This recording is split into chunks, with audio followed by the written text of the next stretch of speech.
존경하는 도민 여러분, 김민수 부장님과 선배 동료 의원 여러분, 김관영 지사님, 서거석 교육감님을 비롯한 관계 공무원 여러분, 익산시 제2선거구 농업복지환경위원회 김정수 의원입니다. 매서운 추위가 물러나고 따뜻한 봄 기운에 하얀 목련이 활짝 폈습니다.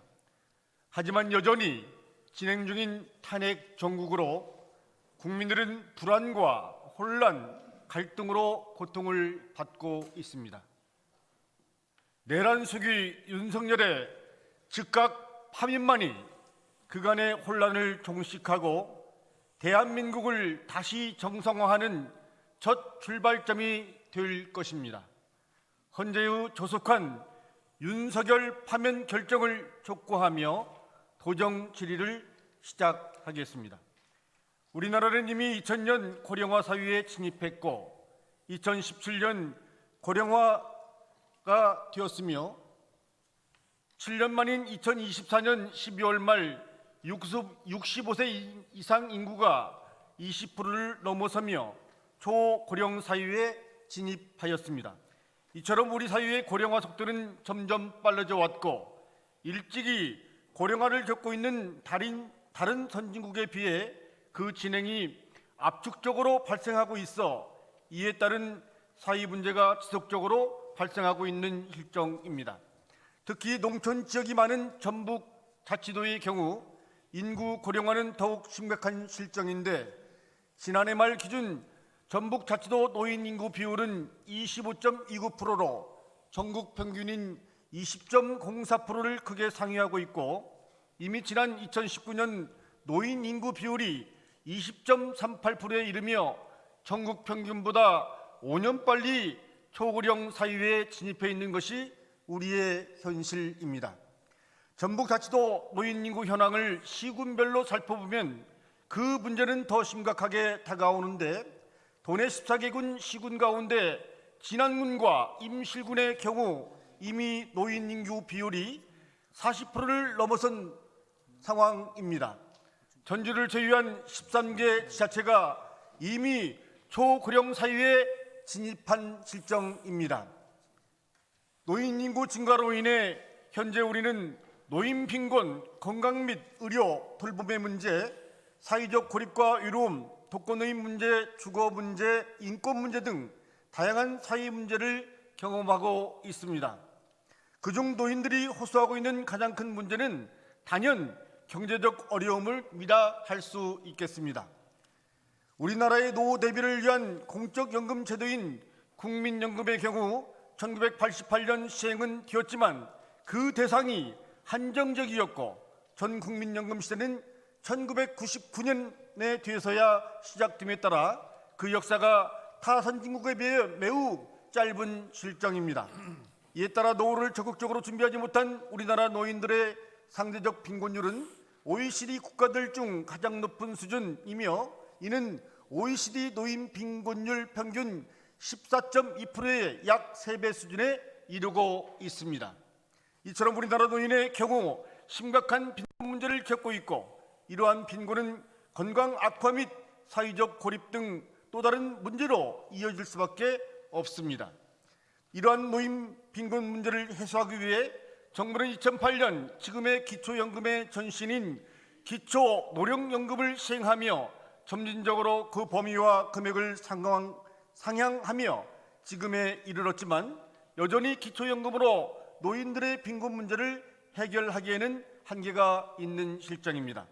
이에 정부는 지난 2004년부터 노인 빈곤 해소와 사회 참여 활성화를 도모하고자 노인 일자리 사업을 추진하고 있고 현재 어르신들로부터 높은 호응을 얻고 있습니다. 전북 자치도의 노인 일자리 사업에 대한 호응들은 노인 일자리 경쟁률을 통해서도 알 수 있는데 지난 3년간 노인 일자리 사업의 경우 지속적으로 사업량을 늘리고 있음에도 응시율은 줄지 않고 있으며 금년도 공익활동 사업의 경우 1대 1.3의 경쟁률을 역량 활용 사업의 경우 1대 2.25 경쟁률을 보이고 있습니다. 특히 올해 시행되는 도내 일자리 사업 969개 중 82개 사업은 경쟁률이 1대 3을 넘을 정도로 인기가 많았으며, 익산 시니어클럽의 역량활용 사업 중 그림책 하모니 사업의 경우 1대 11의 경쟁률을 보일 만큼 그 인기가 높았습니다. 지사께 질문 드리겠습니다. 현재 노인 일자리 사업의 인기가 점점 더 높아지고 있음을 지사께서도 민생 현장을 다니시며 피부로 느끼실 것이라 생각합니다. 특히 전북 자치도의 경우 기초연금 수급률이 전남과 경북에 이어 전국에서 세 번째로 높은 실정으로 노인 일자리에 대한 어르신들의 욕구는 지속적으로 이어질 것이며, 베이비 부모 전 세대가 이미 60세 모두 접어든 시점에서 노인 일자리로 편입된 인구는 향후 5년간 지속적으로 증가할 것이라 사료됩니다. 이에 역량활용 사업의 경쟁률이 특히 높은 도시 지역을 중심으로 지금보다 더 적극적으로 역량활용 사업에 대한 발굴이 필요하며, 이와 함께 우리 전북특별자치도만의 특별한 전북형 역량활용 노인 일자리 사업을 추진할 필요가 있다고 생각합니다. 현재 인기가 높은 역량활용 사업에 대한 향후 발굴 계획과 전북자치도 자체 사업으로 전북형 역량활용 노인 일자리 사업 추진에 대한 전북자치도의 입장을 밝혀주시기 바랍니다. 현재 추진되고 있는 노인 일자리 사업의 경우 지원한다고 하더라도 모두가 일자리에 참여할 수 없는 실정이며, 연세가 많으신 어르신들의 경우 매일 정해진 시간에 나가거나 건강상의 이유로 바깥 활동에 대한 부담을 가지는 경우도 있습니다. 이러한 어르신들의 어려움을 해소하기 위해 충북도에서는 어르신들에게 소일거리를 통해 사회참여 기회를 제공하는 일하는 밥보 사업을 추진하고 있고, 어르신들의 호응도가 높아 올해 사업량을 더 늘릴 계획이라고 합니다. 즉, 일하는 밥보 사업과 같이 현재 다양한 이유로 노인 일자리 사업에 참여할 수는 없지만 원할 때 잠깐 가서 2시간, 3시간 정도 채소 다듬기 등 단순한 소일거리를 하며 하루 반찬값 정도 벌릴 수 있는 유형의 일자리 사업은 우리 전북자치도에서도 필요한 정책이라고 생각되어집니다. 따라서 노인 일자리 사업 미참여 어르신들을 위한 소일거리 제공 형식의 노인 일자리 사업 발굴 및 추진에 대한 지사님의 생각과 계획을 말씀해 주시기 바랍니다. 전북자치도가 제출한 지난 3년간의 노인 일자리 관련 민원 접수 상황을 살펴보면 일자리 참여자들의 건강 악화 및 사망에 따른 중도 포기 관련 민원을 다수 찾아볼 수 있습니다. 노인 일자리 사업 특성상 고령의 어르신들을 대상으로 하는 사업인 만큼 일반 사업장에 비해 종종 함께 일하던 동료의 죽음을 경험할 수 있을 것입니다. 그러나 어제까지 웃으며 함께 일하고 내일 보자며 인사하고 헤어진 동료의 죽음을 감당하기에는 남녀노소 어느 누구라도 쉽지는 않을 것입니다. 따라서 노인 일자리 참여자들 중 하루아침에 동료의 죽음 등을 맡게 된 어르신들에게 정서 지원 및 심리 상담 프로그램 등이 제공되어야 할 것이라고 생각되어지는데, 이에 대한 지사님의 견해를 말씀해 주시기 바랍니다. 지난 2004년 시작된 노인 일자리 사업은 우리나라 노인 빈곤 및 사회활동 참여를 위한 중요한 노인복지 정책으로 자리 잡았고, 노인 일자리에 대한 인식 또한 개선되고 있습니다. 전북자치도가 지금까지 다양한 수행기관을 통해 어느 지자체보다 더 적극적으로 노인 일자리 발굴에 나서 왔다는 사실을 본 의원 또한 잘 알고 있습니다. 하지만 현재에 안주하지 말고 급변하는 노인 일자리 사업이 지금보다 양적, 질적으로 더 성장할 수 있는 계기가 마련되기를 바랍니다. 다음은 많은 어르신들이 이용하고 있는 경로당을 중심으로 정부가 추진하고 있는 주 5일 식사 제공 사업의 문제에 대해 질문 드리도록 하겠습니다. 지난해 정부는 전국 지자체들과의 의견 조율 및 준비 과정 없이 5월 1일부터 경로당을 중심으로 주 5일 식사를 제공하겠다고 발표하였고, 이로 인해 현장에서는 많은 혼선과 홍역을 치렀습니다. 정부 정책 10개월이 지난 지금 전북자치도 내 주 5일 식사 제공 경로당은 2,807곳으로 보고되고 있습니다. 이는 도내 6,889세 경로당 중 약 40%의 가량이고 정부 정책 추진 2년째가 되도록 대부분의 경로당에서 주 5일 식사가 이루어지지 못하고 있는 실정입니다. 그런데 준비 없이 추진인 관련 정책의 경우 더 큰 문제를 안고 있습니다. 식사의 수준은 밥이 아닌 반찬의 질에 따라 달라짐에도 부식비에 대한 지원은 냉난만비에서 남은 비용을 전용해 사용하도록 법령을 개정했다며 생색을 내고 있고 남은 부식비 부담은 지자체에 떠넘긴 상황입니다. 하지만 냉난방비를 아껴 부식비로 사용하라는 것은 어르신들에게 여름에는 에어컨을 겨울에는 보일러를 끄고 지내라는 말과 다를 바 없고 가뜩이나 세수가 줄어 어려운 지자체의 경우 부식비 지원은 예산 부족이 발목을 잡고 있습니다. 전북자치도가 제출한 자료에 따르면 올해 도내 경로당 1개수당 부식비를 포함한 운영비는 월 16만 원으로 이는 지난해와 동일하고 이 지원금으로 경로당의 한 달 운영을 책임져야 합니다. 지사께 질문드리겠습니다. 지사께서는 월 16만 원으로 적게는 10여 명, 많게는 20여 명의 한 달 식사를 책임질 수 있습니까? 본 의원이 생각할 때 16만 원은 한 끼 부식비로 쓰면 끝날 것 같은데 지사께서는 어떻게 생각하십니까? 현재 전북자치도의 경우 24년부터 올해까지 부식비가 포함된 운영비가 월 16만 원으로 동결된 상태입니다. 그런데 지난 5월 정부의 정책이 발표되며 많은 어르신들은 식사 제공에 대한 기대가 있었고 이를 전북자치도 역시 어느 정도 인지했을 것이라 생각합니다. 그런데도 부식비를 인상하지 않는 이유가 무엇인지 추경이라도 부식비 인상 계획이 있는지 말씀해 주시기 바랍니다.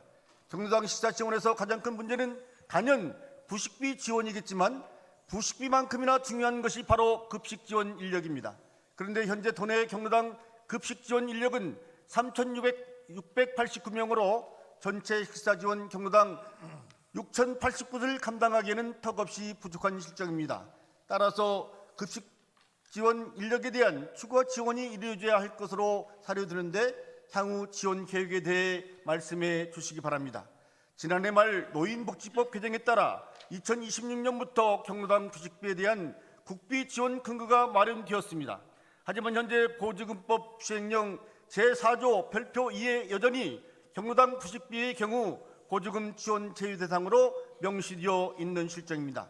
노인복지법 개정 당시 기재부가 법사위의 관련 개정 규정과 보조금법 시행령이 상충되는 점 등을 이유로 개정안 수용이 곤란하다는 의견을 제출한 점과 지금까지 기재부의 형태를 본다면 아무리 상위법 우선의 원칙이 있다 하더라도 2026년 국비의 부식비 지원 여부는 불투명할 것으로 생각되어집니다. 따라서 현재 노인복지법 부식비 지원 국비 지원 근거와 상충되는 보조금법 시행령에 대한 개정을 위해 전국시 도지사 협의회 등 모든 지자체가 함께 노력해야 할 것이라고 생각되는데 이에 대한 지사님의 견해를 말씀해 주시기 바랍니다. 다음은 추락하는 전북자치도 농업농촌을 되살리기 위한 대책에 대해 말씀드리겠습니다. 통계청이 발표한 2023년 농림어업조사 결과에 따르면 도내 농가 인구는 17만 9,162명으로 5년 전 20만 8,600명에 비해 농가 인구가 무려 14%나 감소한 집계가 나왔습니다. 이처럼 농가 인구는 급속도로 감소하고 있으나 전북자치도의 농가 인구 고령화율은 50.1%로 도내 농가 인구 2명 중 1명이 65세 이상 노인인 것으로 나타났습니다. 반면에 미래 농업의 주역인 청년 농업인의 농가 인구의 8.4%에 불과합니다. 고무적으로 2023년 도내 농가당 평균 소득이 5,017만 원으로 사상 처음 5천만 원을 넘겼지만 여전히 전국 평균에 못 미치며 9개 광역단체 중 5번째로 하위 수준에 있습니다. 더구나 농가소득 중 도내 농민들이 농산을 지어 벌어들인 농업소득은 고작 1,006만 원으로 전국 최하위로 월급으로 환산하면 한 달에 약 83만 원에 불과하며 올해 최저임금 대비 40% 수준밖에 안 됩니다. 농업소득액은 전국 최하위 수준인데 농가 부채는 4,080만 원으로 전년 3,398만 원 대비 20%나 증가했으며 제주와 경기에 이어 세 번째 높습니다. 지사님, 앞서 말씀드린 집회도 나타났듯이 전북자치도 농업 농촌 미래는 암울하기만 합니다. 지사께서는 지금 전북자치도의 농업 농촌 현실을 어떻게 평가하시며 지금의 위기를 극복하기 위한 특단의 대책이 있다면 말씀해 주시기 바랍니다. 특별히 지사께서는 민선 8기 대한민국 농생명사무소도 전북특별자치도를 선포하고 2026년 농가소득을 6천만 원대로 진입하겠다는 비전과 목표를 제시했습니다. 이제 막 농가소득 5천만 원대 진입이라는 첫 단추를 끼운 상태에서 앞으로 6천만 원 달성은 갈 길이 멀어 보입니다. 농가소득 6천만 원 달성을 위한 묘안이 있다면 말씀해 주시고 구체적으로 어떻게 실천하실 것인지 밝혀주시기 바랍니다. 추락하는 전북자치도의 농업농촌을 회복하기 위해 본의원은 전북자치도가 반드시 해결해야 할 두 가지 과제를 말씀드리고자 합니다. 먼저 기후위기를 넘어 기후재난으로 치닫고 있는 지금의 상황을 농업농촌 전반에 걸쳐 어떻게 대응해 나가느냐 문제입니다. 역대급 폭염, 폭우, 겨울철 이상 고온, 폭설 등 기후변화에 따른 기상이변이 빈번하게 발생하고 있고 앞으로 기후재난의 영향은 빈도와 강도 측면에서 더 심화될 수밖에 없습니다. 농민들의 피해 또한 갈수록 커질 수밖에 없으며 지금도 농민들은 기후재난의 기전설에서 버티고 있습니다. 지사님, 앞으로 농업의 성패는 기후재난의 시대를 얼마나 잘 대응하느냐에 달려있다고 해도 과언이 아닐 것입니다. 더 이상 소위 있고 요양간 고치는 식의 농정은 안 됩니다. 지금부터라도 전북자치도와 시군 농협과 농어촌 공사 등 농업 농촌 관련 기관, 농업인 단체 등으로 구성된 농업 분야 기후위기 대응팀을 구성하고 가동해야 합니다. 기후위기 대응 총괄팀 아래 농업 기반 생산시설 관리, 병해충 방제, 기후위기 대응 R&D 등 분야별로 운영팀을 두고 당장으로부터 예측되는 기후위기 상황에 대비해 도내 농업 부분 전반에 대한 점검을 실시하고 구체적인 대응책을 마련해야 됩니다. 또한 갈수록 줄어드는 청년 농업인들을 어떻게 육성하고 정착하도록 하느냐는 문제도 풀어야 할 과제입니다. 도내 청년 농업인 비율을 살펴보면 2010년 전체 농업인구의 17.9%에 해당하던 청년농은 2015년 13.5%, 2020년 11.7%에 이어 2023년 8.4%로 대폭 감소했습니다. 청년 후계농 선발 인원도 2022년 21명이 포기했는데 2023년에는 63명으로 3배가 포기한 것으로 나타났습니다. 도내 농업 인구의 고령화도 문제지만 더 큰 문제는 도내에서 농사를 짓겠다는 청년 농업인이 갈수록 줄어들고 있어 전북자치도 농업의 미래는 어둡기만 하다는 것입니다. 청년 농업인 없이는 전북자치도 농업의 발전적 미래를 담보하기 어렵다는 사실을 명심해야 할 것입니다. 도내 청년들이 도내 농촌 지역에서 농사를 지어도 충분히 먹고 살 수 있는 환경을 조성하고 신규 청년 농업인이 안정적으로 정착하고 지속적으로 영농 생활을 할 수 있도록 정책적 지원이 마련되어야 합니다. 먼저 지사께서 직접 나서서 청년 농업인들과의 간담회 등을 통해 현장의 목소리를 들으시고 그들이 원하는 것을 정책에 반영하는 등 현장과 연결된 소통하는 농정을 펼쳐주실 것을 전합니다. 나아가 도내 청년 농업인의 욕구와 현실적 어려움이 무엇인지 직접 듣고 소통할 수 있는 창구도 마련해야 됩니다. 이에 대한 견해를 말씀해 주시고 어떻게 추진할 것인지 구체적인 전략을 말씀해 주시기 바랍니다. 청년 농업인을 위한 지원 정책에 대한 전반적인 점검도 필요합니다. 도내에서는 청년 농업 창업농, 영농 정착을 위한 지원 사업을 최대 2년까지 지원하고 있으나 문제는 지원이 끝난 뒤 이들이 제대로 지역에 정착하느냐입니다. 청년 농업인에 대한 지원이 끝난 뒤 사후관리 체계를 강화할 필요가 있습니다. 이상으로 도정 질문을 마치겠습니다. 장시간 경청해 주셔서 감사합니다.